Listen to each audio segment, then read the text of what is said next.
Yes, good Bueno, morning. va a dar comienzo la tercera We are now going de to start las mesas del third seminario de roundtable integración de los musulmanes en discussion Europa. about Y integration bueno, yo of soy Muslims in Óscar Europe. Salguero, soy técnico de My proyectos y name de is investigación Óscar de la Salguero. Fundación Pluralismo y Convivencia. I belong to the Y Foundation bueno, para nosotros Pluralism es un and placer como Coexistence. fundación volver a And trabajar con as a Casa Árabe, que son dos foundation, instituciones we are very públicas pleased to con be las que able llevamos to compartiendo durante muchos años ya participate in muchos this espacios como este y de project otro tipo, together with siempre Casa en aras Árabe.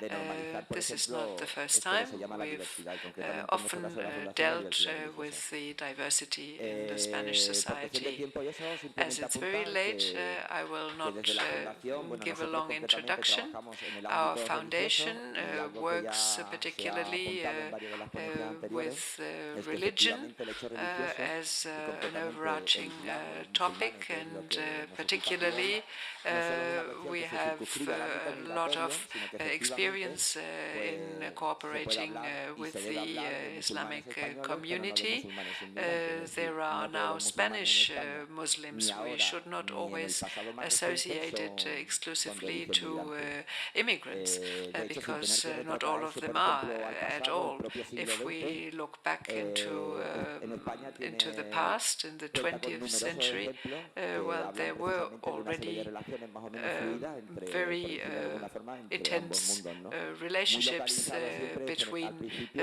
the en la Muslim zona del world norte de and the África, Spanish coincidiendo society. con la época del protectorado. First of all, for La historical declara del reasons, Colegio de more in the Abogados, en su north brillante of exposición, por Africa, ejemplo, ha hablado de los but cementerios y algunos nowadays, de of los course, cementerios de also los que in lots hablamos of son, por other ejemplo, frutos regions de estos in primeros Spain. años del And Islam en el siglo these XX, Arab de las graveyards, of tropas que which there lucharon are al so servicio del few general for the Franco, number of Muslims se in Spain construyeron nowadays, cementerios adecuados a las well, go prescripciones back to islámicas y those cementerios que first algunos de ellos agreements han empezado a and to those recuperarse en los first últimos años. Y eso sí, relationships, which gracias were, as I precisamente said, a las quite reivindicaciones de intense, las but comunidades musulmanas en very España. localized. Entonces, como no vamos a hablar tanto Well, de fieles, but sino as we are not teniendo en going cuenta que to la Fundación Pluralismo y Convivencia depende del speak Ministerio de so Justicia much about y trabajamos de entidades, the pues religion, de ese and as pasado our reciente, por decirlo de alguna foundation forma, ha pasado mucho tiempo ya y also efectivamente, como apuntaba la letrada, cooperates a se lot acaban de cumplir with 25 the años de unos Ministry acuerdos de of the cooperación con Interior, la Comisión Islámica and de España, as acuerdo de there is a cooperación que long también se history firmó of con las otras, cooperation con with otras dos the confesiones, Muslim la Confesión Cristiana community, Evangélica y los judíos, 25 years, y as que bueno, the que ha lawyer sido el has just resultado said. también de las propias reivindicaciones y demandas de And unas so comunidades over these musulmanas que years, han the ido con el Muslim paso del tiempo communities have consolidándose, afinando en las presented demandas y exigiendo derechos their de ciudadanía. demands, their Como claims. fundación, Many pues of them have en la medida de lo become posible nos hacemos cargo de este tipo de Spanish demandas porque nuestra misión citizens, and fundamental es our precisamente foundation promocionar o cooperates garantizar with ese them, mandato constitucional tries que to recoge el artículo 9.2 de turn los poderes the públicos de hacer constitutional efectivos los derechos mandate fundamentales. and the Y entre los derechos fundamental fundamentales, rights precisamente uno, el de that la are libertad granted religiosa to de culto all que recoge el Spanish artículo 16. citizens. Y en aras de esa We cooperación try to jurídica make them a obligada para reality los poderes públicos also es donde se inserta la fundación. for immigrants Después de esta pequeña nota and introductoria residents voy a in presentar Spain in general. a los ponentes. But A mi without further izquierda está ado, I Gemma would Pinyol, now like que to entre present muchas the otras cosas participants. es directora de políticas To migratorias y my diversidad right, en I have got estrategia Gemma y es también investigadora Pinyol. asociada del grupo BRICIN de She la Universidad Pompeu y is Fabra. a Es researcher experta del at Consejo de Europa the también Pompeu en el Fabra marco del proyecto Intercultural City University, y and she coordinadora de la red also RECI de ciudades interculturales. Como coordinates académica también y experta intercultural en la materia, es projects, autora de numerosas publicaciones. and of A mi course is derecha author of many publications. está And then to the other side, el I profesor would Vít like Novotny, to quien welcome es investigador Professor Vít asociado del Novotny. Centro Martens con He's a sede en senior Bruselas. research officer at the Es Martens otro gran Center experto, based también in tiene un Brussels. currículum He como is autor de a publicaciones real en diferentes expert formatos, medios y in demás, this matter. His bastante CV envidiable. would Y be luego, too pues es long un to gran experto present en here, materia de migraciones e and integración. is Es responsable certainly también de an varios grupos de expert in investigación y cuenta con una amplia immigration experiencia and profesional tanto en el intercultural ámbito público y relations, privado de los contextos educativos y también and políticos. a long list of Y ya very por mi important parte publications. le doy paso en So primer lugar I would now like a Vít to give the Novotny. floor to Vít Novotny Por in the cierto, first se me place. olvidaba. What I forgot Estaba to prevista say también la participación was de una that tercera persona, la there profesora was Sol Tarrés de la a Universidad de third Huelva, con la que he person. tenido la She's oportunidad y la still in the suerte de program. trabajar durante Sol unos cuantos años haciendo Tarrés un trabajo of the de campo, trabajando University con of comunidades musulmanas en diferentes puntos Huelva, del Estado, where pero she has had very sí, por unas direct cuestiones de salud y eso experiences no ha podido with participar. migrant Así que ahora sí que le communities, doy but for la health palabra al reasons, señor Novotny. she is unfortunately not able to join us. Thank you for that introduction. I'm not a professor, and compared to the previous speakers here, I don't know if I can consider myself an expert. There certainly has been lots of expertise already expressed. So anyway, I'd like to briefly introduce my organization first. I work for the Martens Center. It's the political foundation of the European People's Party. We are Europe's foremost center-right formation. The party itself is a big umbrella organization, which includes, for example, the Spanish Partido Popular. My organization is a political foundation, like, for example, the Konrad Adenauer Stiftung, one of the organizers of this event. So our job is to promote center-right ideas, to organize seminars, publish studies, and support public policy on the center-right, but also in general, and to educate the public as well. I would like to look at the issue of Islam from the political and social context today. And I will start with the crisis that Europe is experiencing. I think it's important for us to understand how the issue of Islam and also Islamism is playing out in Europe today. So we need to understand what's happening in Europe in general. We've had this multiple crisis in Europe. The financial and economic crisis of the last decade, starting in 2007, it's still not behind us.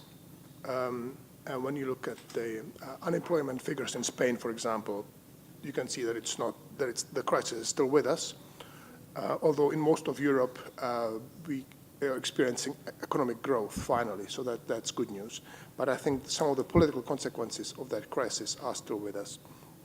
We have a foreign policy crisis, especially in the East, with Russian aggression in the Ukraine that really has shaken Europe, but to some extent also united us and given us a new purpose. We have the migration crisis in 2015 and 16, with more than 1 million people crossing the external European border in an uncontrolled manner. And we have terrorism, which, yes, existed before, but we are experiencing it on a more massive scale. And again, I'm aware that here in Spain, terrorism is not a new thing. You have a long history of separatist terrorism here, so you know that this is not an issue which is solely related to Islamism. It is not, especially not in Spain.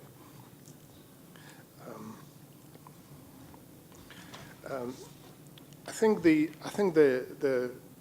multiple crises in Europe has provoked a lot of fear in Europe, and when we look at the responses of citizens to Islam and to immigration, we must understand the wider economic insecurity that people feel.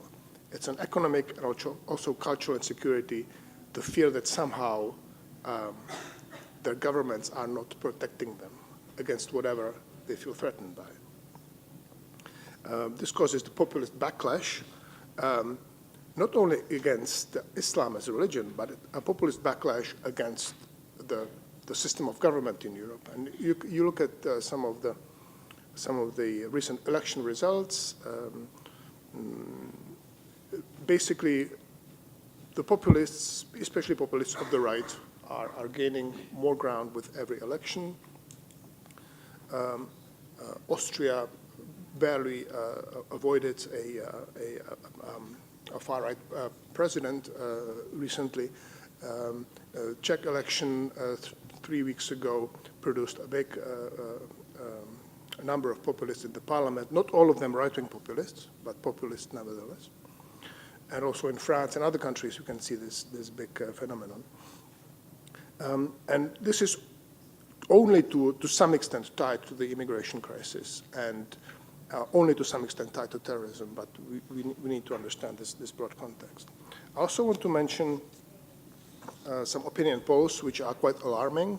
a British organization, Chatham House, did a survey earlier this year where they asked a question in 10 European countries, and they posed this statement: all further immigration from mainly Muslim countries should be stopped.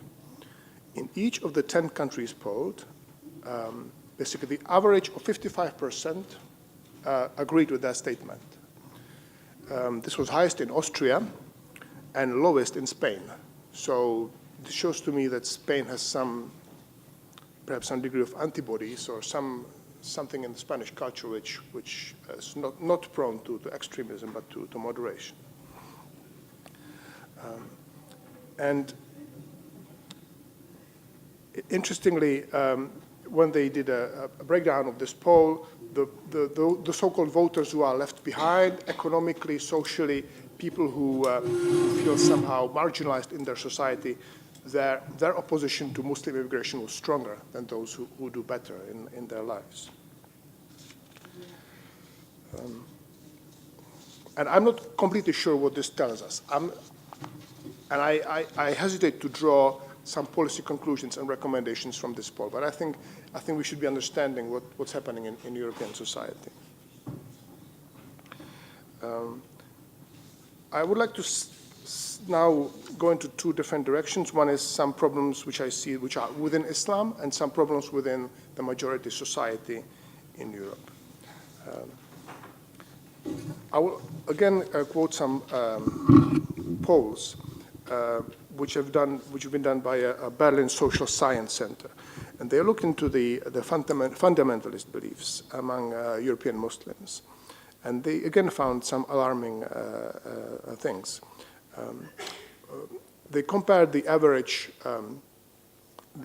response of a Muslim population and the Christian population. 44% of European Muslims, as opposed to less than 4% of European Christians, displayed some fundamentalist beliefs tied to, for example, homophobia, and also out-group hostility, refusing to allow a member of the family to marry outside religion, also anti-Semitism. And I think these things are important for us to be aware of. They should not be interpreted as, they shouldn't be taken as some kind of a policy guidance to reject Islam, but we must be aware that within Islam there are certain things, which, by the way, were commonplace among the majority Christian cultures some time ago. So it seems as if Islam is going through some kind of a delayed historical process which Christianity has gone through in the past, referring to homophobia, referring to outgroup hostility, anti-Semitism. We have a rich history of anti-Semitism in Europe. Now, some problems within the majority culture. There's certainly a lack of knowledge in Europe of what Islam is. We often forget the huge variety of the way of practicing Islam, the different cultural norms that exist within the Islamic religion. And also, I think one issue for Europe to consider is the secularization of society. Especially on the European center-right, we can see this alarm, which I don't necessarily share, that we have the religion is disappearing from our public life. Churches are being deserted. People no longer practice whatever Christian religion it is, Catholicism, Protestantism. And contrasted to that, there are people of Muslim faith either already living here or coming here, being much more strongly religious. And there's some alarm that this is a problem. What do we do with this? And I think this also explains some of the reactions to Islam and to Muslim in the majority European society. And again, I don't have an answer to that, but I think it's a factor to consider. As for what could be done on the policy field, definitely uncontrolled immigration is a problem for Europe. as was said already in one of the previous panels, it has coincided recently with the influx of people from majority Muslim countries, and that's a very unfortunate coincidence. But people need to have a sense of security that their government is protecting them, is protecting their border. We also need to improve our education systems, both with regard to the majority society, but also with regard to Muslim pupils who often do not know their own religion. And it's been shown that lots of jihadi terrorists do not know what Islam is. They draw their knowledge of Islam from the internet or from radicals, from some marginal mosques. All these policy measures need to happen in a secular state which guarantees the freedom of religion. So that cannot be questioned, and I think that has to remain our fundamental principle. And I will stop there, and perhaps we can have a more discussion later on.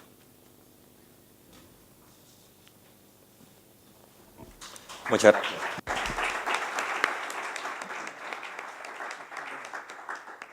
Gemma.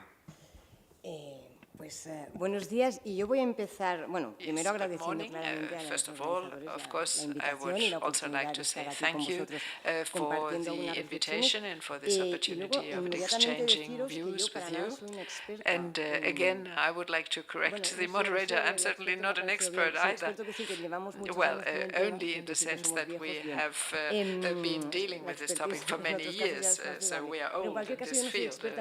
But I'm certainly not an expert in Muslim communities, nor in Islam, nor in anything like it. So please don't ask me questions that I then won't be able to answer. There are people much more knowledgeable about all that here in the room than I am. The title of this session, and I already will say that I'm not fully going to follow it, is the adaptability to new challenges. Well, and what are these new challenges? Are they really new? Are they really challenges? What are we actually saying here? But adaptability, that seems to be a key term, because both in the legal frameworks as well as in the mental frameworks, adaptation is a very slow process. And here we talk about integration of Muslims in Europe. And I would like to explain why I think that we have to make efforts in order to change our mental framework, and then maybe as a consequence the legal framework.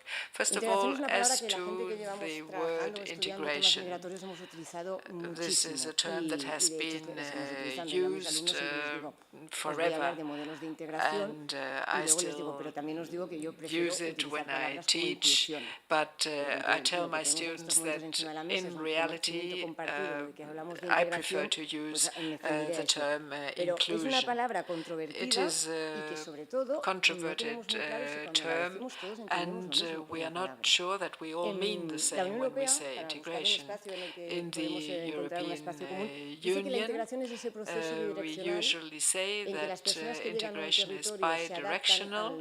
It means that the new arrivals have to adapt to the new reality, and that the existing reality has to adapt to the new arrivals. But when we then try to translate this concept into specific policies, this double direction is not as clear. And this is where this mental framework comes into play. We now, in the 21st century, we try to find answers with instruments that go back to the 19th or 20th century. So this is why I have my doubts about what integration really means. We do know what the European Union means when she tries to assess the degree of integration of the immigrants. Normally, the European Union means whether the immigrants have the same opportunities, the same possibilities to learn, study and work and to buy properties as the nationals of the European societies. This is what is being assessed by the indicators of degree of integration of immigrants in Europe. In the city of Zaragoza, a city with a long history of immigration, well, there in the year 2015, with the help of OECD measures, these indicators have improved. So this is what integration means from a legal point of view and for the European community. But as to religion, there is no indicator that measures the degree of integration.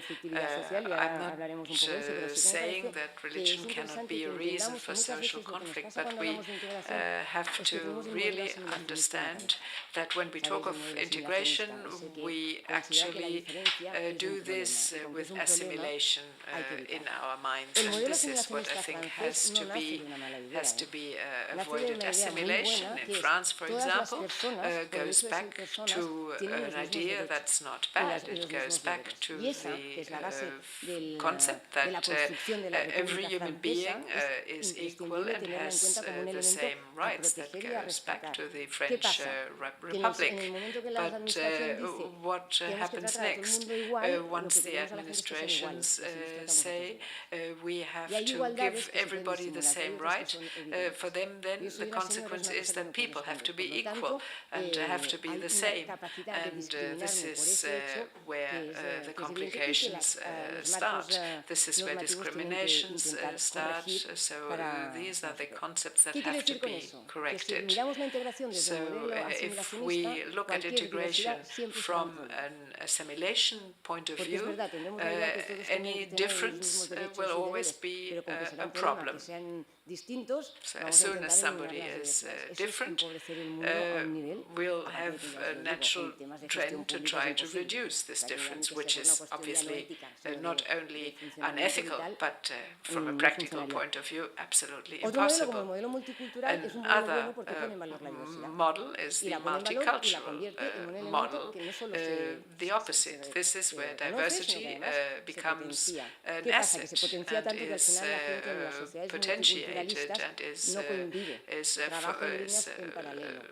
fermented. And this, in its extreme versions, leads to parallel worlds within one same society. So when I use the term integration, I like to add the adjective intercultural integration. I like that. You may like other definitions, but certainly it involves complete respect of rights for everyone, of the diversity, and the right of everyone to be part of the same society. It is not about creating different spaces or worlds. No, it's one space inside which we have to learn to manage diversity. So this is why I come to the term inclusion as distinct from disequalities. As long as we don't look at it that way, I think we run the risk of not being able to peacefully live together as a society. A second point, we talk about Muslim population as if this was something new in Europe. I know it's already been said that this is not the case, so I won't insist. I just mention it again. Certainly Muslims in Europe are part of our history. Whether we want to acknowledge that or not is another question, but there is no doubt that that's a fact. So, but why are we so surprised about it suddenly? because that's not a coincidence. So again, we come back to this mental framework in which we work. Something that's unexpected is a surprise or potentially a threat. And as soon as it's a threat, this is when this other vocabulary rises. Threat, we have to defend ourselves, protection, war, and the claim for security. So, as I said, I'm not an expert in any of these topics. I just observe that this has been the sequence of things.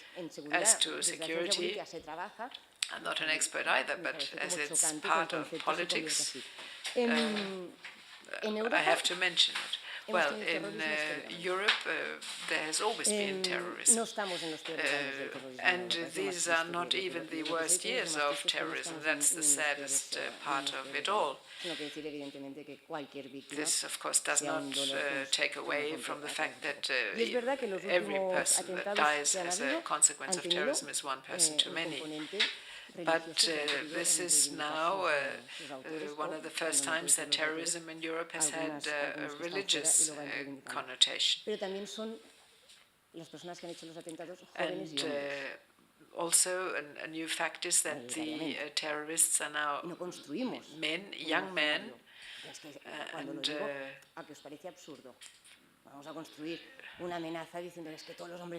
but of course we cannot from that come to the conclusion that any young man is a potential terrorist. That would be totally absurd. But it is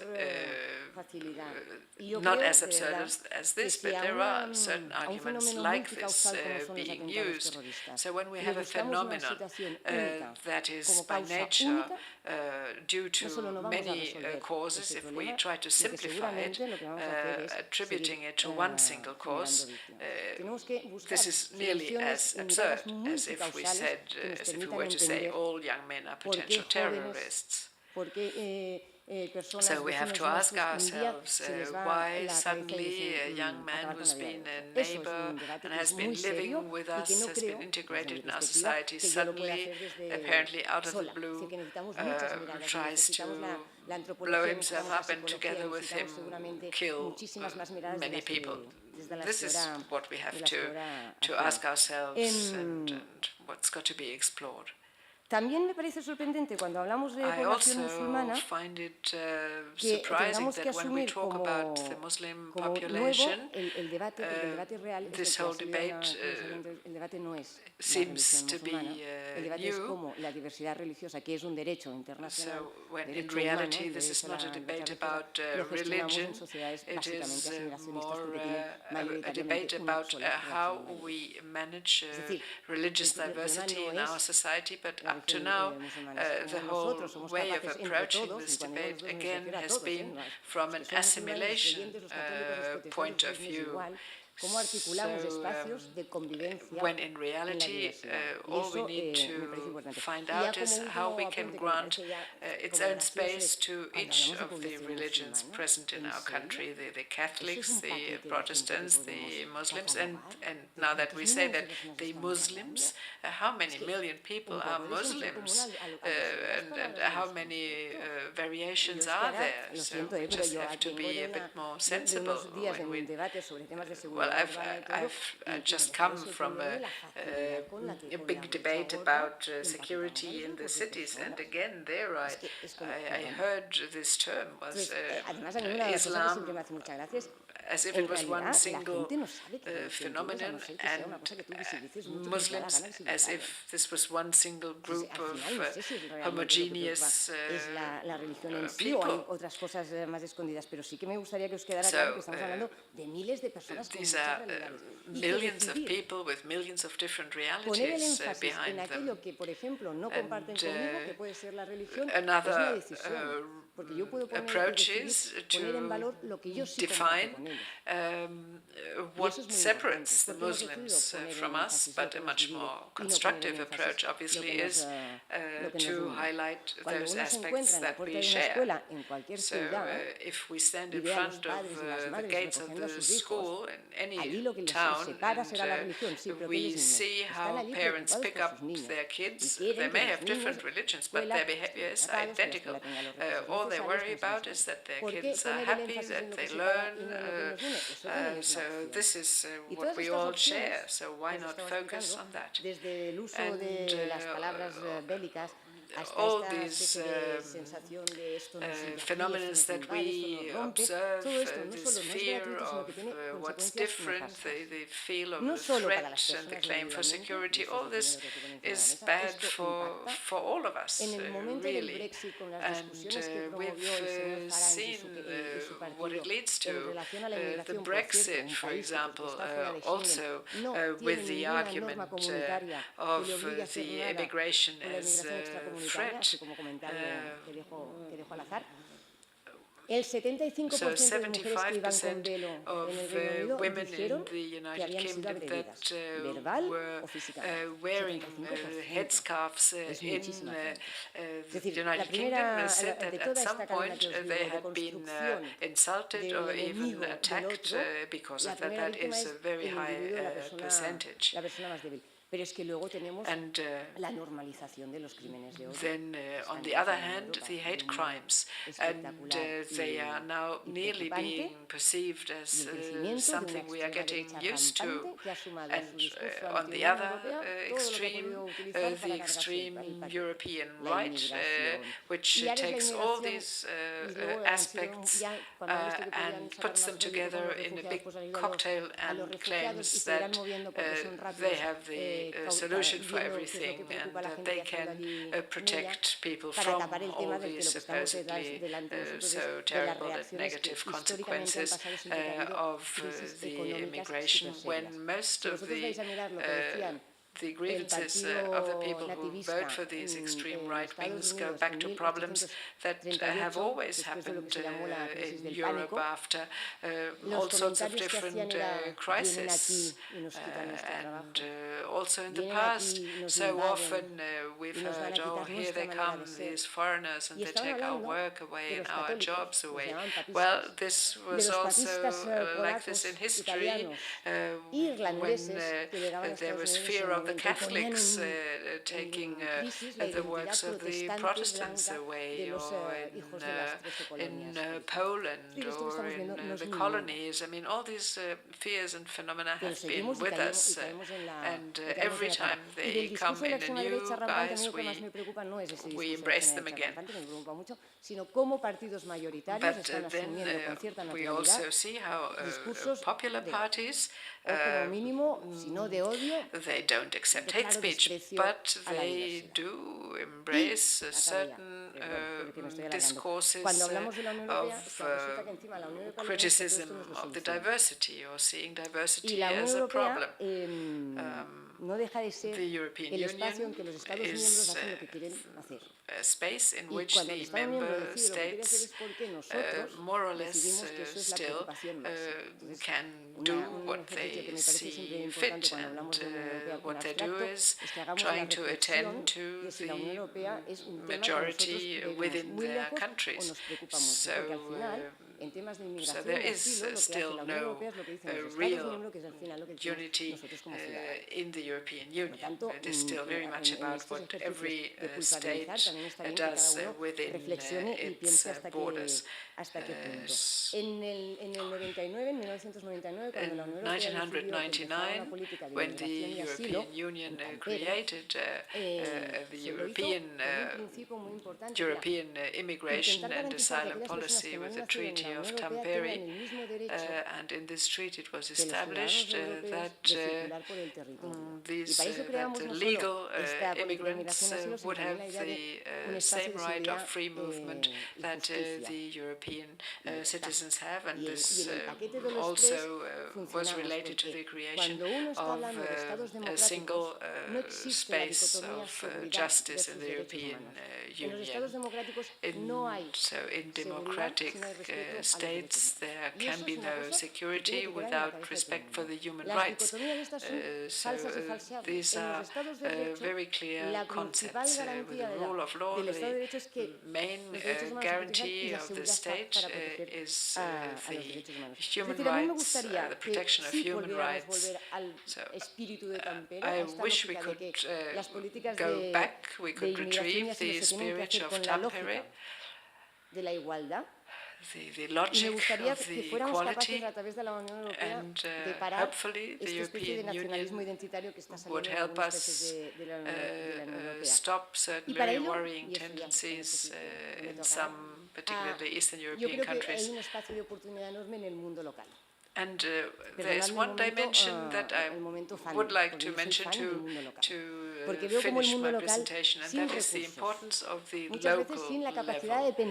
Because there, at the local level, there always seem to be resources, always seem to be solutions, where people try to live together peacefully, and neighbors in a small community are more than prepared to do what they can to help where they can in order to make this life together with refugees, with asylum seekers, with immigrants possible.